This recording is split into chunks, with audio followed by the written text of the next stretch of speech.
Hey, welcome back to the Sea of Tranquility channel. We're doing the Hudson Valley Squares and helping out Pete with this one. And we're going back. We're gonna on this episode, we're setting the time machine back 40 years, and we're gonna chat on our favorite releases from 1986.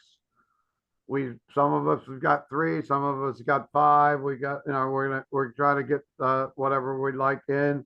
Before we get started, I always kind of do stuff about that year. And when we do a year thing, I have a couple general questions for the panel. What do you think the top grossing film was from 1986? Aliens. It was Top Gun. Oh, Top Gun. That's right. Aliens came out that year though too. Yep. Yeah.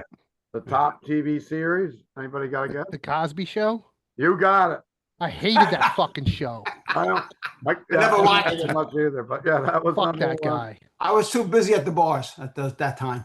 Couple other things that went down. Chicago Bears won the Super Bowl. The Canadians won the Stanley Cup. The Mets won the World Series. So Pete's happy about that. Celtics won the NBA. Indy 500. Bobby Rail. F1. Alan Prost. Daytona 500. Jeff Bodine. That's all our news for the year. Sports and movies. Hulk Hogan beat King Kong Bundy at WrestleMania 2. Damn, that one I forgot. That's and Ozzy Osbourne appeared at WrestleMania 2, wasn't it? Was it? He was at 2, and wasn't Alice Cooper at WrestleMania 3? Huh. Or am I mixing? Memory bank now. I don't remember the numbers, but wait, I know they Chris, were there. Chris, if that's the case, that would have been Ultimate Sin with the frosted hair, Ozzy. Yes. Oh, Didn't yeah. he come out with the British Bulldogs, I think? Boy, I that's think- something that somebody could Google while we're in the episode. Yeah. Yeah. I'm a little rusty. I know Alice came out with Jake the Snake. So Yes. Yeah. I was already done with wrestling, so. So anyhow, we're here.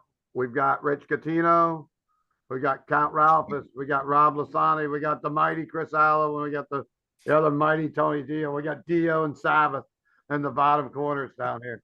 We're talking pro wrestling now. We're getting ready to start a match. So what we're going to do is we're going to go around, give our top three or five, whatever you got, and we'll sneak around, do a couple honorable mentions.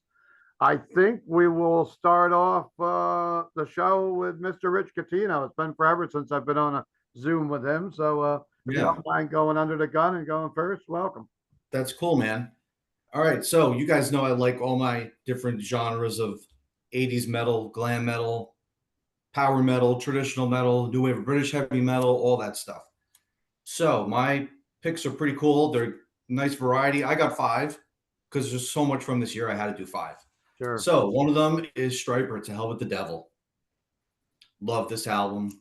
You know, it's got the hits, Calling on You, Free, Honestly, but you also got Rockin' the World, More Than a Man, sing-along song, the title track, which is really great, heavy. The Way, also really heavy and aggressive. So this is an awesome album from 1986. Plus, these guys were different because everybody else at the time was singing about, you know, girls partying or the devil and heaven and hell and all this other stuff. And these guys were all about, you know, God. So it was a little bit different at the time for everybody, you know? They had devil in the title. What's that? Yeah, that's right. They're singing about the devil. They got it in the title. And Rich, isn't that the band album cover or Yes, the? it is. Yeah. Because I remember I had that in my hand at Caldor. Yeah. Not that I was a Striper fan, but I remember the furor of, oh, they're Christian, but there's the devil on the cover. I was going to buy it and keep it as a collector's item, and then I'm like, it's really cool.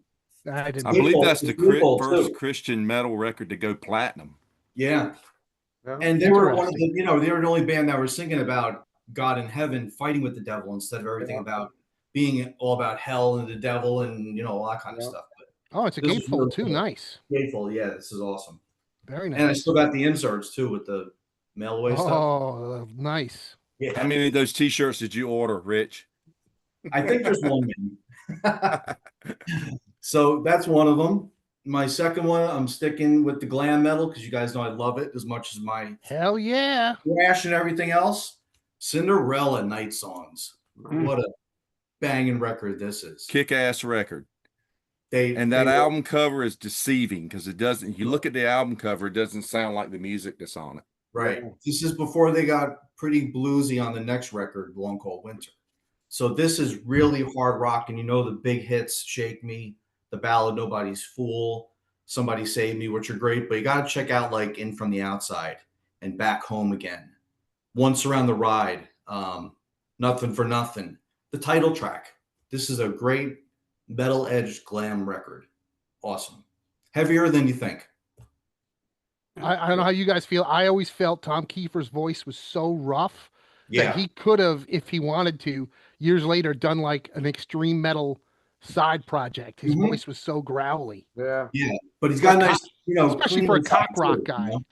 He But he was can in also some sing band smooth, before too. Cinderella that had all this satanic imagery and stuff. I forget the name of it. Really? You have to look it Really? up.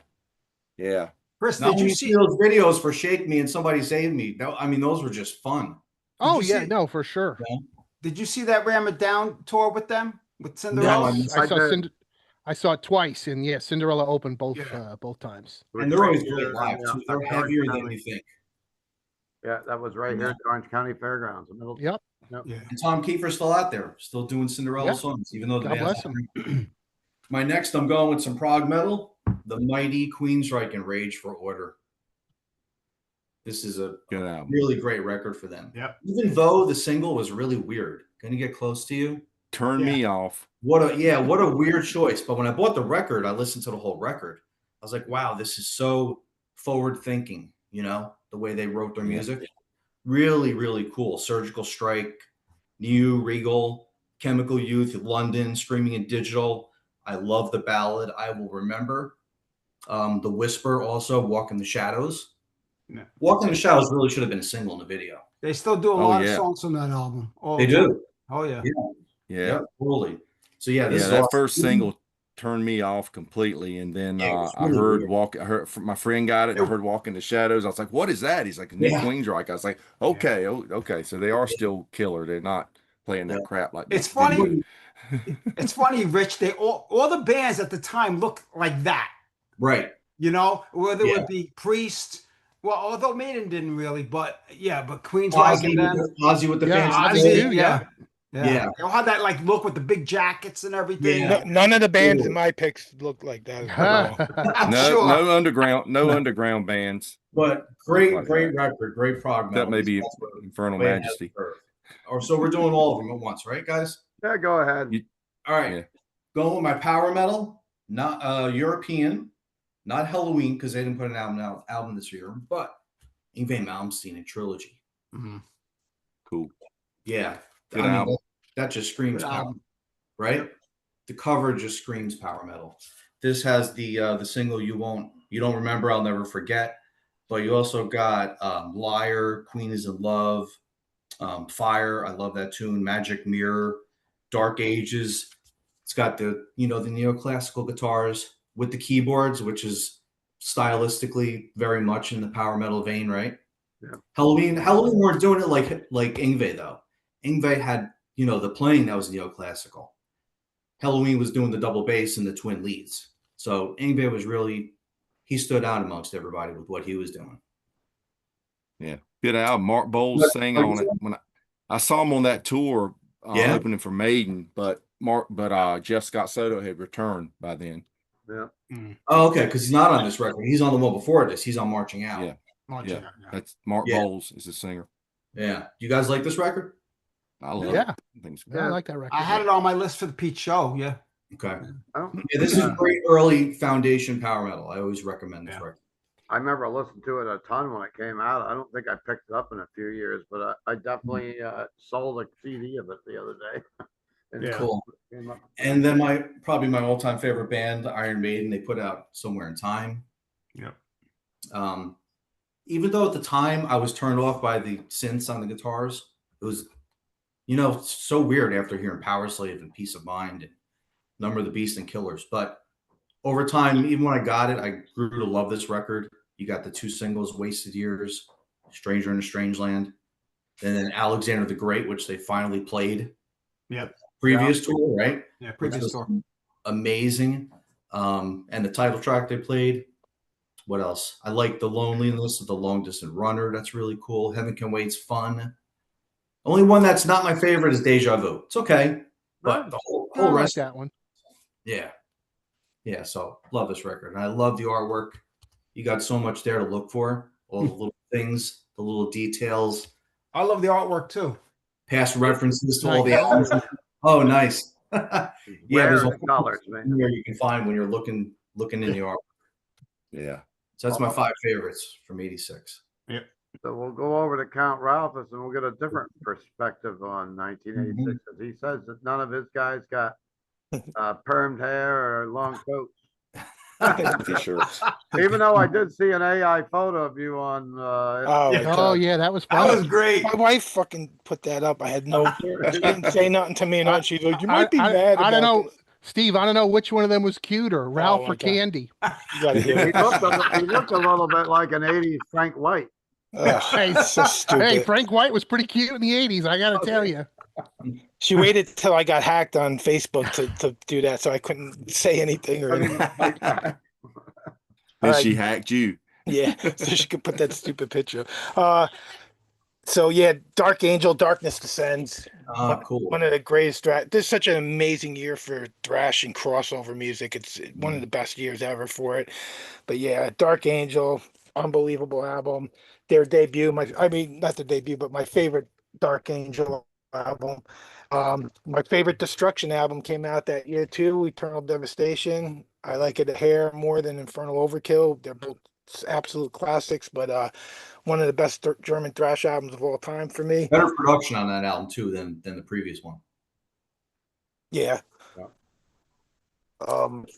So these two I always like to put together. So I went to see Whiplash at the Grunge in Middletown, New York. It was a classy leather warehouse, little underground club, and it was my first time really seeing slam dancing like right in front of me. And me and all my friends were just like bugging out the whole time. And we watched what they were all doing, and then we practiced it for a couple months. And a couple months later, this band played there at the same club, but now we had been practicing by like bonfires and late at night drinking with our friends and practicing chicken skanking and epileptic fits and all this shit. But we went to see Howl's Eve, and it was my first time, and it was on this album Cool. at the Grunge in Middletown. Wow. And Yeah. it was the first time I ever slam danced, and I basically did not stop. The second they started playing, I was 16, so I just moshed the entire set. And luckily they did a box set years ago with all their early albums, Yes. and they had 3 concerts on there on the DVD, and one of them was the Howl's Eve show. The bad thing is that they have it so tight on the band you don't see the crowd, or else you'd see me the whole entire pit, the whole time in the pit. But then they also had a show on the Monument tour where they played the Chance opening up for Fate's Warning, and me and my friends went to that. But back then you had to have ID to say you were 16, and we went with 6 of us. 6 of us went. The 3 youngest got in because they had ID, and the 3 oldest of us didn't get in because we didn't have ID. So I missed that show, but that whole show is up on that DVD too, which is cool. So yeah, Howl's Eve, and then my number one, I gotta go with Rain and Blood. I mean, it was just the most important album at that year. Every time I think of this year, I just think of how important Slayer was and just how killer this album was. And seeing them live a couple times around this time, it was just unbelievable. One of the most powerful live bands I ever seen, and this album is the last really super great album for me out of them. And the weird thing about it is that same exact day, another classic came out. Is Nuclear Assault's Game Over. It was released on the same day. Yeah. Favorite Nuclear Assault, so I squeezed that one in there too. But yeah, that's my 5. Awesome. How about we go visit Mr. Rob Lasante? All right. Well, my top 5 are haven't really changed over the years. Also, these are albums that I still listen to a lot, and I'm going to say my first one's going to be King Diamond's Fatal Portrait, That was on my list. which is one of my favorite King Diamond albums. I mean, Halloween's on this, Haunted, The Portrait, The Candle. I mean, there's so many great songs on this album, and production's pretty good on here. Everybody sounds great. I mean, the king is the king, Yeah. The one that I had the trouble with, is the next one, which Count just talked about. And I Slayer, I got into later. I didn't get into Slayer until like 1990. I think it Wow. was like, yeah, 1990, 91, because I really wasn't into that kind of music yet. I got, a little bit of Metallica, Megadeth, which I was into. But Slayer came a little later for me, and I gotta say that this album is still an album that I listen to all the time. I mean, it's a short album; it's not long, so I played it today actually, and it's an incredible album. I mean, I'm not gonna repeat what everybody else is gonna say, so I mean, it's still one of my top albums of all time of thrash. And then to go with that one to coincide with Slayer is another band that was big in the '80s. Is this album? Yeah. I mean, people will argue. Well, and I know Pete. One time we talked about it. It was this album, or was it Riding the Lightning? Ride the Lightning. I prefer this one a little bit, just a little bit more, just a little bit. But I mean, Ride the Lightning's right there with it. There's not a bad song on this album to me. I mean, I love every song on this album. I mean, that's my number 3. My top 2 pretty much was already said. I'll go with Maiden because Maiden is one of my favorite bands, as you guys know. Been since 1979. And yes, Rich, I agree with you. When I first heard this album, it took me back a little bit, but it still blows away Turbo. I mean, oh yeah, totally. I mean, this blows away Turbo, no matter what, Yeah. I mean, this album is so good. And when they did Alexander the Great, it freaked me out. I had the chills when they did that. Me too. I was just like, I love this album, and I agree with Chris. I like all the songs on this album, Deja Vu included. I listen to this all the time. I mean, it's just still one of my favorite Maiden albums from that when they started to go to that direction. So, and then of course my number 1's going to be Queensryche, Rageful Order. This to me is a masterpiece. The only song is the cover. I don't, I never really liked the cover of it. It's okay, but everything else, I could, it's just one of those albums that I never ever get tired of listening to. I listen to it all the time. I mean, I even like this more than Operation Mindcrime, but that's just me. I know everybody, most people are going to say Operation Mindcrime is probably the number 1 album. For me, this is it. Because like you said, this was the beginning of that change for them, where they were going from, when they went from the Warning album, which was more like a Maiden album, more heavy metal, where this became more proggy. So, so those are my 5, and then I'll have some other ones later, real quick ones. Awesome. So let's go to see the mighty Chris Allo, Mr. All right. Black Sabbath himself. Thanks, Steve. Yeah, I guess so. I'm doing 3 or I'm doing 5. Do 5 if you want. Five. Okay. You can Yeah, think of 5, do them. Sure. All right. So yeah, I'll do the obvious one, which was an album that I absolutely fucking hated in 1986. I remember purchasing the cassette from Caldor for it was on sale for like $6 in like May of 1986. I wasn't going to concerts yet, so I didn't need to get it before the tour. But yeah, Black Sabbath, 7th Star, of course. Black Sabbath featuring Tony Iommi. I fucking hated this record at the time. Comparing it to the Ozzy years and the Dio stuff, and then the ultra brutal Born Again. Yeah. And yeah, in 1986, I was definitely into a lot of heavy bands, and then I just felt like, Jesus, listen to this wimpy commercial bullshit that they put out under the Black Sabbath name. And it wasn't until a couple of years later where it was a buddy of mine in high school and I were talking, and he's like, yeah, 7th Star, man, that's really good. And I'm like, yeah? Like, I hate that record. And he's like, no, go back and listen to it. And I have changed my mind. The only song I still absolutely hate is No Stranger to Love. I fucking hate that song. That was in the video. It's a terrible, terrible video with a fucking dog, and Tony Iommi's like 9 feet tall and getting pushed around by Tasha Yar from Star Trek. It's fucking awful. You know what should have been the single, Chris? Danger Zone. Yeah, Danger Zone's a great song. Great song. Should have been the But single. I had this this conversation with Martin Popoff. Okay. What else was in fucking 1986? Danger Zone was from Kenny Loggins, was fucking everywhere. Top Oh, Gun, yeah. So, didn't think of that. maybe somebody was like, hey, yeah, no, we can't push a song called Danger Zone Hmm. when Kenny Loggins is burning up the charts with the fucking Yeah. Top Gun soundtrack. Good point. I mean, Yeah. again, I could be off on that, Hmm. but again, yeah, I think Danger Zone's a great song. In for the Kills, another one. I mean, I think it's a really strong record. Yes, I think it would have been received better as a Tony Iommi solo record, but that's a whole nother story. But yeah, I have flipped over the last 40 years.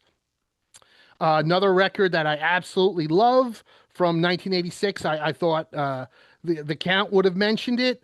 It was my first record that I bought that I guess was technically a band from the New York hardcore scene, and in my opinion, the greatest New York hardcore album ever. There it is. Thanks, Ralph. Age of Quarrel. Just fucking unbelievable with, We Gotta Know and Malfunction and Hard Times and Street Justice. I mean, it was just a fucking unbelievable, heavy crossover record. I did see them on that tour once, opening for Anthrax it wasn't 86, it was 87, but it was the Age for Quarrel tour, and Anthrax was good, but Cro-Mags 100% stole the show. Seeing them with Harley and John Joseph, which to me is the, preferred way to see the Cro-Mags. They were amazing. Where was And- that? Was that at Lemore's? No, that was at the Beacon Theater. Okay. Yeah, Was, it was was, Anthrax, Cro-Mags, and the Metal Church. Was Oh, Among yes. the Living out by then? Yes, that was the Among the Living tour, and that was Anthrax's first big New York show. I don't know if it was sold out. It might have been, but it was packed. Oh, And Beacon's pretty big. Yeah. Beacon is pretty big. Yeah. But that was a great show, and all three bands were solid. But to me, seeing Cro-Mags and both Harley and John Joseph just diving into the crowd where there's bolted in seats was like, wow, these guys are fucking insane. And yeah, they were just a great live act, and yeah, I still listen to that record very, very frequently. I tried to go to see Cro-Mags and Anthrax at Lemore's, but Crumbsuckers were also on the bill. And it was before the internet, so me and my friends get all the way down there, and the fucking show's been sold out for 2 weeks, but you had no way of knowing back then. You didn't call Right. up the show ahead of time. And then I got arrested on the way home, whole nother story. But I just wanted to say that. Ralph, Wow. I think, has some of the best but worst concert stories. Yeah. Woo. All right, my number 3 is another kind of oddball record. It's sort of a punk rock record, but really more of a death rock record, kind of in between punk and metal. And this band was championed by Metallica at the time, who wore their shirts all the time. Yep, and James Hetfield said that this was the number one record of 1986. Sam Hain 3, November Coming Fire. I think it's a fucking amazing goth rock record. It shows Danzig's songwriting really progressing from the Misfits to what he would do later on in Danzig, and Sam Hain is definitely in the middle and certainly kind of forgotten about amongst the three acts. Everybody loves Danzig and or the Misfits, but nobody ever seems to talk about Sam Hain. But those 3 releases he did were fantastic. I did not see them in the 80s, but I'm glad I caught the couple Sam Hain reunion tours. And yeah, that's again a record I still listen to all the time. November Coming Fire. Yeah, I'm right there with you with them. They one of I prefer Sam Hain over Danzig. And it was like a more serious version of the Misfits. It was like a darker, more evil kind of version. It wasn't the comedy Less parts were kind jokey, of yep. gone completely. And there's still Absolutely. nothing like them today. There's nothing I can think of that I put up next to that. And it's the weirdest thing, Ralph, because people, I'm on all these Misfits and Danzig and Sam Hain Facebook groups, and you could buy all the Danzig stuff, you could buy all the Misfits stuff, but for some fucking reason, the Sam Hain releases are out of print. Yeah, just that box set. After that box set, they done nothing with it. Right, but And that that box set Steve, sells was for a lot.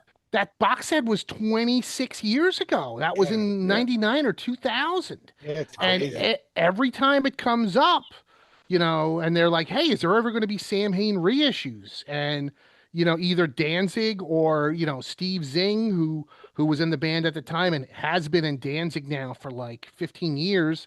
He's always like, no. And I'm like, wow, it's so weird. But just one of those weird forgotten Probably too things. But much yeah, money to reissue them, I mean, it could be, but they sell well. Like Danzig just reissued the first four Danzig records on vinyl, and they all instantly sold out. Sold out. Yeah. So I don't know. It's strange. For honorable mentions, yeah, I got to go with Slayer, Rain and Blood. A truly life-changing record. I liked the earlier Slayer records, but man, I remember getting Rain and Blood. I bought it at Sam Goody in White Plains Mm. for like $7 and just being fucking absolutely blown away. It was so heavy, but it was, the production was crystal clear. Every song ran into one another. So you put on the one side and you just had to listen to the whole thing because it was Yeah. only whatever it was, 35 12, minutes. 13 minutes on each side. So, Yeah. but just a great record. I saw them on that tour, which was amazing. So yeah, Rain of Blood. And then my other one I did not buy in 1986. I don't think I bought this until like 89 or 90. But it did come out in 86. Candlemass's first release, which was Epicus Dumicus Metallicus. Good one. I got Yeah. into the Messiah Marcolin stuff first, and I remember seeing them. Oh, perfect. There. Thanks, Rob. I remember seeing them in 1989.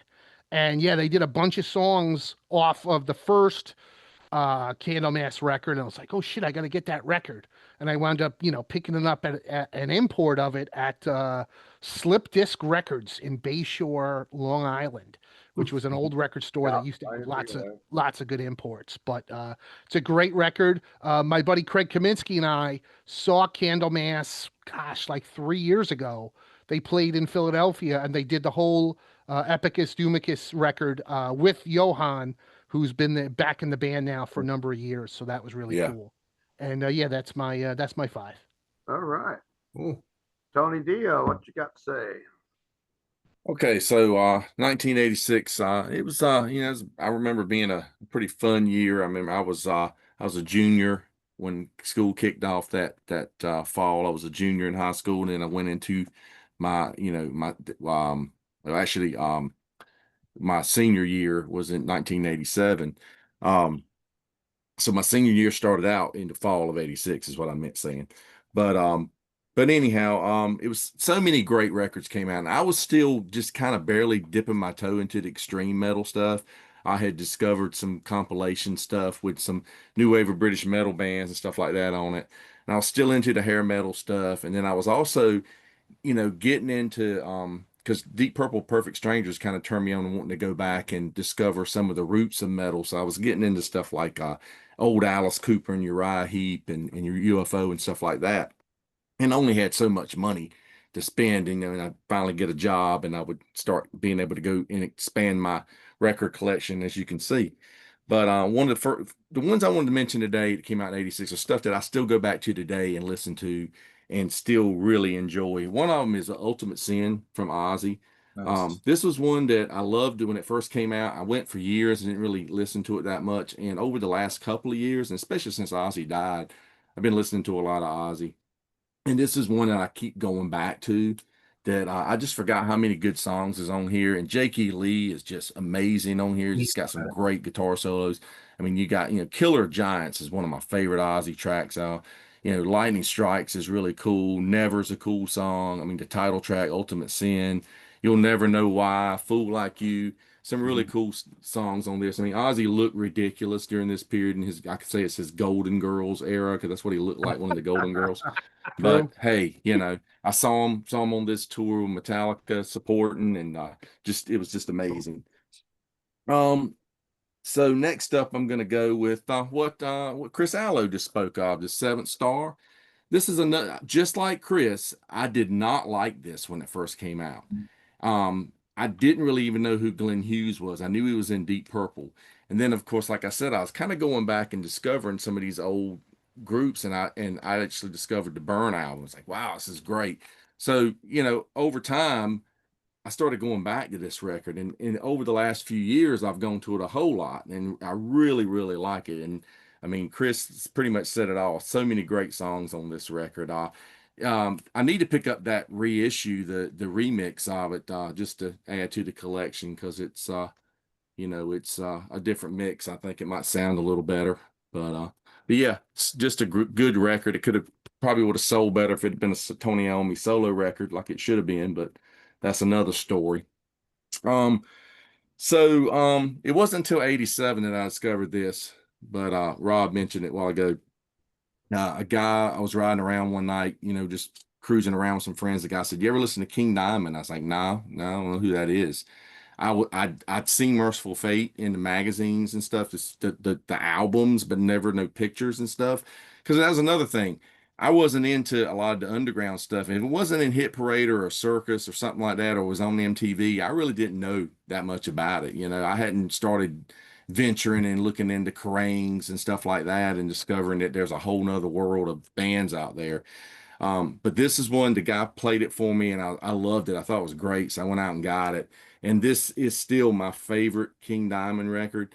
And now Really? that as I came in and I went back and got the Merciful Fate stuff and just loved it. This could have been the follow up to Don't Break the Oath. I mean, it's in that, it's kind of going in that direction. But yeah, this album is just so good. And like I said, it's my favorite by King Diamond.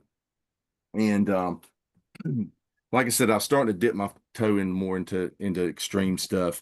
In '86, I had discovered Metallica with Ride the Lightning, and when Master Puppets came out, I immediately went out and got it, and just fell in love with it. And I think it's definitely a game changer record for the whole metal world, and it's still on the charts today. It's amazing what these young thrashers from California, what they've accomplished, over the years. And people can say what they want to say about them selling out or whatever, but hey, they started out as this killer thrash band, and they influenced so many people. They still influence. I mean, I run a music store. I've got kids coming in there all the time, and they're always playing Master of Puppets and stuff from Kill 'Em All and Ride the Lightning. I mean, they're not playing the load and reload crap. They're playing the stuff from the first three, and it's still very influential to this day. So it definitely helped me discover more of the extreme bands as well. I started getting in more into the thrash bands, getting into Exodus and Testament and stuff like that. So yeah, I've got some honorable mentions I can throw in when we go back around. All right. So I guess it's my turn now. So my fifth one I do not have in my hand here. I didn't find it earlier today. And it will be King Diamond's Fatal Portrait. You guys talked about a little bit about it already. It's been on a couple of the lists. So I won't go into too many details. For me, when it first came out, it was a bit of a letdown for me because I was so much in the Merciful Fate. I felt it was a little bit of a letdown. I didn't like it as much as the Merciful Fate stuff, but it's definitely going to make my top 5 here in 2026, 40 years later. It's so tough to do 5 albums because there's so many good ones. Mm-hmm. But I'm going by stuff I listen to a lot, and I'm going with the Ozzy too. Maybe it is. I've listened to it a lot. I'm gonna echo Tony Dio. Listened to this quite a bit after he had passed. Killer of Giants. I think I like Shot in the Dark. I like The Ultimate Sin. It's a solid, good Ozzy record, I think, with Jake. And then I'm going to go to. Steve, that one's still out of print, isn't it? It is still out of print, and calling for pretty good money sometimes. I'm amazed that they haven't repressed that yet. It seems there's some other. Not even on CD. I don't think there's a CD issue of it. I'm not mistaken, isn't the deal with Ultimate Sin being out of print that the songwriting credit with Phil Soussan over Shot in the Dark? Oh, I think they did eventually, originally, but I would think, that's 20 some years Right, ago. you would It think it'd would've be worked out settled by now. Yeah. But yeah, because apparently Phil Soussan's previous band recorded a version of that Mhm. song or something similar, and then he brought it to Ozzy, and obviously it was recorded, and there's Yeah. been issues with it. But yeah, you would think with all the money the Osbournes have, they could figure this out and get this record back in And print. get it out and make some money. Yeah. Yeah. Yeah. And, And I know, didn't Ozzy himself say he would like to see it remixed? I think it could benefit. Yes, from a which I little- think would be great. Yes, it I'd could. buy that. Absolutely. Yeah, Yeah. yeah. It is a little muddy. a Yeah. little bit. I did see that tour with Metallica, of course. That's when Ozzy gave Metallica their big launch, Mhm. as Tony was talking about with Master Puppets. And my next album will be my number 3, I guess. Right now, it could be higher another day. The Creator. Oh, Pleasure to nice. Kill. Yeah. And just saw them a few weeks ago. I know in Yeah. MDF, they did an old school set. Yeah, Chris was there with me.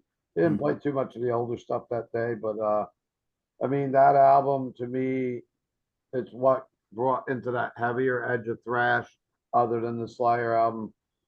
You got the German version. Some people call them the German Slayer. And Mhm. Pleasure to Kill, Riot of Violence, Command of the Blade, Under the Guillotine. Of course, then you've got the Flag of Hate EP bonus on this one. But yeah, this is a remastered copy that came out a few Nice. years ago. Yeah. Yeah, so the Pleasure to Kill. My number 2 record is going to be from the Iron Maiden. It's going to be the Somewhere in Time. The song I like the least on, as we were talking about, is Heaven Can Wait. That one I can do without, but the rest of the album I can listen to over and over. I happen to like Deja Vu quite a bit. But looking forward to seeing Maiden this year. I didn't get to see him last tour around, so Yeah. my number 1 album is Rain and Blood. I don't have my open copy. I pulled one off the shelf for the day. Perfect record. There's nothing to skip on it. And I like records around this length too. To me, I don't like records too long, but this is a great record and nothing's going to bore you on that. It just flies through. So those are my 5. I got a couple honorable mentions. We'll see if somebody else does a mention as we go back around. Rich Catino, you're back up. All right. So I'm not going to mention the couple. Well, I will, because you guys mentioned them already. Puppets, of course, I love that. I love King Diamond. I thought Fatal was great. Tesla, Mechanical Resonance. Mm. Great band, Good debut record. They were, lumped in with the glam metal bands. They're stylistically, musically, they were similar, but they were, with the denim and the blue jeans. So visually a little bit different, but still in the family musically. That's a great debut. Flotsam and Jetsam, Doomsday for the Deceiver. Yeah. Killer thrash, right? Debut. I like The Ultimate Sin. I love Jakey Lee. And my other choice is Pete Sells, Megadeth. Pete Sells is great. Wake Up Dead and Devil's Island and The Conjuring. It's a killer record. Love that album. That album probably should have been in my top 5. It's just It was, and I forgot to mention it. I Definitely gave I had to put it 4. on my list. listen to the hell out of that record back then. I still go to it sometimes. Yeah. Yeah, that's my honorable nods there. All right, we got Count next, I guess. All right, I'm gonna go through them really quick. The ones that have already been mentioned, I ain't gonna mention. So I got Possessed, Beyond the Gates. Oh, Yeah. nice. Cool Awesome. vinyl. Love too. the album art. Yeah. Yeah, And love that. great year for crossover this year. The Cro-Mags and stuff, but the Crumbsuckers, Life of Dreams. This album is so Yeah. powerful. I love this album. One of the best for Wow. crossover. Another great crossover album, Ludacris with Immaculate Deception. Yeah. Really cool. Another one, Cryptic Slaughter, Convicted. Oh, This wow, is I where remember. the bass player for Ozzy there, Blasco, he came Yeah. from this band. This is his Hmm. old hardcore crossover band. Of course, Motorhead, Orgasmatron, great album. Yep. Mm. Sacrifice from Canada, their debut, awesome. Torment and Fire, awesome album. Another great crossover, Martha Splatterhead, Revenge, Accused, Mhm. and Wendell Williams, Commander of Wendy. Chaos, Yeah. awesome. I think it's way better than her first solo album. And then Voivod, Roar, and the only one I forgot to pull out was Mentors Up the Dose, and that's it. Awesome. Nice. The dose. All right, we're kicking over to Rob Lasante. Well, that was quick. All right, so I'm gonna go with Metal Church, The Dark. Ah, That Yeah, album, somewhere, yep. Then I meant you guys mentioned this album. This is one of my favorite Doom albums of all time.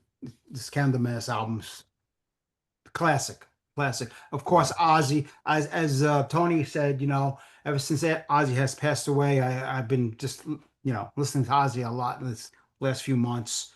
I'll also go with the Motorhead. Tesla too was on my list. And I know it's not metal, but I love the Firm. Firm, I saw that tour twice actually, the Firm, and I think and Megadeth. Megadeth is on my list too. Yeah, Definitely yeah. another one of those bands that I like. That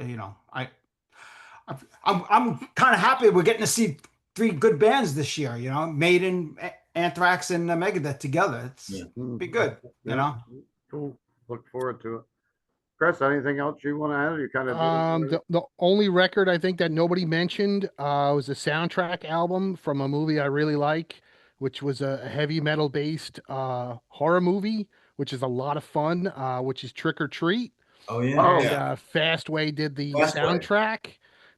I bought this record like 3 times. In fact, I found 2 of the same CDs in my garage recently. I'm like, oh fuck. But yeah, the Trick or Treat soundtrack from Fastway got a couple Yeah, great man. songs on there, like Trick or Treat and After Midnight, and yeah. a couple others. It's a pretty strong record. Healer's got saw- an original of that in the store right now, and it's Yeah, been there for like a well, year. it's been I wanted to get it 40 as soon as I seen it. I grabbed it, but I forget how much it was. It was like $80 or something. Yeah. $80. Wow. Yeah. That's what they go for. The Wow. reissue sells for 60. Yeah. Holy shit. Yeah. Crazy. I'll give you $20 off. If you come to the It's been in there for like a year. No one else is gonna get it. No, yeah. Maybe at Halloween this year. I'll move. Could be. Yeah. I saw that movie the weekend it debuted in the It's theater. awesome. Yeah, it's a fun one. What else you got, Tony Dio? Filmed here in North Carolina. Nice. Yeah. All right. They're actually the auditorium, the gymnasium that the concert footage was filmed in was at high school in Wilmington, North Carolina, where it was filmed. And that's now part of UNC University of North Carolina's it's part of their campus. And they're actually showing the movie there this Halloween. Wow. That's And Skippy awesome. and Skippy's gonna be there too, right? He's gonna be there. Yep. That's amazing. Yep. Mark Price. Mm-hmm. Oh, What do you got, Tony? Anything else? Yeah, I forgot to mention my fifth one, which was actually P. Sales, but who's buying from Megadeth. Love this record. I'm not a huge Megadeth fan, but I love this record. This is one I just always go back to when I want to listen to Megadeth. I saw them on this tour. This would be my first like real thrash concert in a nightclub. And it was just amazing. And like I said, Overkill opened up the show. The Necros were on the bill. Great album here though. So many good songs on this. Yeah, a lot of stuff's already been mentioned. I mean, I loved Alice Cooper's Constrictor that year. It was a good one. Night songs you mentioned from Cinderella. David Lee Ross, Eat 'Em and Smile. I love that. It was so much better than 5150. Yankee We're in Rose the is van, great. and pretty much I saw Cinderella open for David Lee Roth on that tour actually, so that was really cool. Dio did the Intermission EP that year. I love that. Fate's Warning, Awaken the Guardian, great record. Trying to go through some of the ones here that haven't been mentioned. Motorhead, Orgasmatron, Count mentioned that. That's a great one. Yeah. And I loved Rain in Blood. I thought Rain in Blood was a great record. I remember buying it on cassette and it was all on one side. I remember putting it in, listening to it, and it was just like it was over. And then I flipped it over and it's the same program. I'm like, wait a minute, it's that short? Wow, it's cassette days, That Whiplash, Power and Pain is like that too. It wasn't on both sides, like for whatever reason they Just made it really on two short. sides, but it's like the same amount of time, like 35 minutes or whatever. And it just blasts you, and then you're ready for it again before you know it. It's starting over. And and I like my hair metal and AOR and stuff. I'm gonna mention Slippery When Wet from Bon Great Jovi album. because I'm surprised you on the didn't list. mention that. Yeah, I was gonna, but I had a feeling I you love would. the first I Bon didn't. Jovi record. I saw him open for Scorpions. I went out and bought it. I didn't like the second album when it came out, But when that third album came out, man, if you were hanging out, like I said, I was in high school, man, everybody was always playing it at parties. And it was weird because you'd hear like Master of Puppets and you'd hear, Yeah. like Bon Jovi coming out, and Ozzy and all just coming out of different car stereos and stuff. Yeah. It was crazy. But that was And the I time remember when Bon seeing- Believe me, Jovi. I know. But I remember going to see Bon Jovi on that tour. They opened for 38 Special, and 38 Special was on that album where they had kind of glammed it all up, and they were all wearing like the coats and stuff. And Strength in Numbers, I think, was the tour. And I've never seen so many women at a concert because I'm a metalhead. I've been going to metal shows. It's like Sausage Fest. You come in and it's just women everywhere for this Bon Jovi show. And when True. Bon Jovi finished, half the crowd just left, just an exodus out of there. Right? It was crazy. And I was able to get up close up front for 38 Special set because, that's who people went to see because the album was huge. You Give Love a Bad Name was all over radio and MTV. And I like that record a lot. After that, he started getting too much into becoming Bruce Springsteen, and I just kind of lost interest and got, like I said, got more into the extreme metal stuff. So kind of I was like anti Bon Jovi then, but They rock yeah, hard, it was just it's a time. Yeah. It's just a time we all lived through. And a big disappointment album that year was the third Boston album came out. Oh, yeah. And it Third was like Stage. so wimpy. It was so wimpy. Like I love the early Boston stuff, the first two records. And man, that record, Third that had Stage a came out, was all band on it, huh? ballads. I like it now, but at the time I remember being so disappointed. And I remember my friend skipped school to go buy that record. And it Oh, was they made just, you wait for how's the it. new Boston? He goes, man, it's like really mellow. They're on top of the world. And they made you wait forever. I remember. And 8 that's- years we waited for that. Amanda was on the radio all the time. Remember? Yeah. Amanda? Yeah. Man, yeah. Was always on the radio. Yeah. Oh, I think everyone's mentioned most of everything. The only one I can think of, and I don't think it's one of their better albums, is Except Russian Roulette was that year. Oh yeah, that's right. Yeah. Yeah, and There's a couple others. I'm looking at it. I got a collage here that I made of all of these albums that came out. Europe, The Final Countdown, Sabotage, Fight for the Rock. oh yeah, that's a good one. Mm. It's all right. Yeah, not one of their better ones. Judas Priest Turbo, it's half good, half whatever. Rat Dancing Undercover. Who else? Carnivore, first Carnivore. Oh wow, nobody No, mentioned no, that's not 86. That's not 86. No, I would have Oh, been I think on my that's 80 list. Yeah, I would've- think Ralph's right. that's That's 85. 87. I was gonna The say first one's 85, the second one's 87. Crimson that would have Glory. been Crimson Glory record, 86. Okay. First one. Yeah. yeah. Yep. Loudness, Lightning Strikes. Pretty good album. Oh yeah, yeah. That's a good one. Yeah. Yeah. So everyone that's watching the episode, please put your comments. I'll put your picks in the comments. I'm talking backwards here, and see what your favorite albums are from 1986. If you got any concert memories from that year. When I saw Ozzy, I got to meet Cliff Burton that year when the Metallica Cliff was walking, and the whole band was walking behind the Glens Falls Civic Center. And I guess honorable mentions we took care of. Of course, I didn't mention Metallica. Of course, it's right there. And talking about that Sabbath album, I remember when it first came out, because this was like the first year that my store was open, 1986. I had opened in November of 85, so it wasn't fully open a year. I remember playing the Black Sabbath album in the store, and it was right around when the Challenger space shuttle blew up because I was All right. for that album. And that's my memory from that record, other than seeing that tour.